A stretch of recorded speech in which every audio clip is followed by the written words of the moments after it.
यानंतर मुंबईतून बातमी आहे। महापालिका निवडणुकीतल्या पराभवानंतर मनसेचे माजी नगरसेवक संदीप देशपांडे यांनी शिवाजी पार्कातला सेल्फी पॉइंट बंद केलेला आहे। मुंबईतल्या पहिल्या सेल्फी पॉइंटला तरुणाईचा उत्स्फूर्त प्रतिसाद मिळत होता, पण देखभालीखाली CSR फंड उपलब्ध होणं कठीण असल्यामुळे हा सेल्फी पॉइंट बंद केल्याचं मनसेच्या वतीनं सांगण्यात आलंय।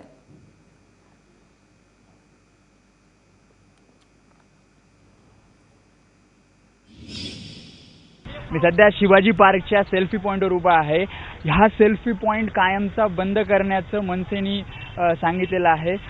निवडणुकीच्या पराभवानंतर कुठेतरी CSR फंड जो आहे तो हा सेल्फी पॉइंटला मिळणार नसल्याचं मनसेचे जे नेते आहेत संदीप देशपांडे यांनी सांगितले आणि त्यामुळेच हा जो सेल्फी पॉइंट आहे तो बंद करण्याचा निर्णय मनसे घेत आहे। माझ्यासोबत तरुणाई आहे, खास करून तरुणाईचं आकर्षण हा सेल्फी पॉइंट बनत होता। तुला काय वाटतं, हा सेल्फी पॉइंट जो आहे तो बंद होतोय असा मनसेने निर्णय घेतला, हा मनसेने सुरू केला होता, काय सांगतो?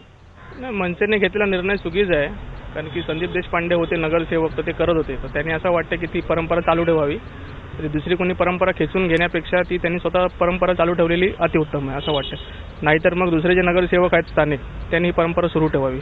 महानगरपालिकेने सपोर्ट केला पाहिजे मनसेला माझ्या मते तरी, कारण की त्यांनीच चालू केला सेल्फी पॉइंट, त्याच्यामुळे मनसेला सपोर्ट करा। त्यामुळे तरुणाईचं असं मत आहे की हा जो सेल्फी पॉइंट आहे तो असा सुरू राहायला पाहिजे। कोणीतरी महानगरपालिकेने किंवा इथले जे आता निवडून आलेले नगरसेवक आहेत त्यांनी ही जबाबदारी घ्यायला हवी आणि हा सेल्फी पॉइंट तरुणाईचं आकर्षण केंद्र बनलेला सुरू राहायला पाहिजे असं मत या तरुणांचं आहे।